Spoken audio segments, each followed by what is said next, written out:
www.king99.com วิธีฝากเงิน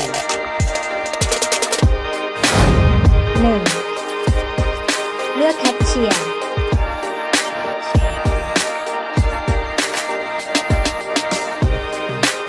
2. เลือกฝากเงิน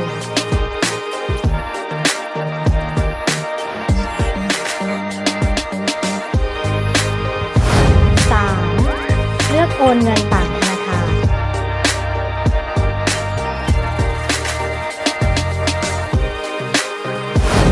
4. เลือกธนาคารตามสะดวก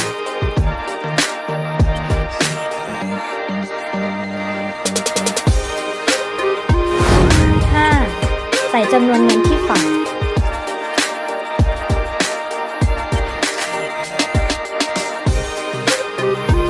6. แนบสลิปโอนเงินทุกครั้ง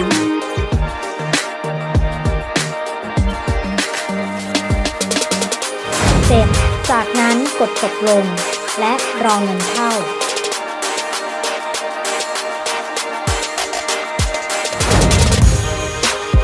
วิธีถอนเงิน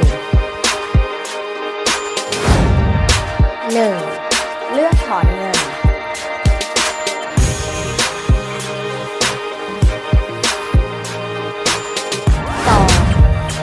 เลือกโอนเงินต่างธนาคาร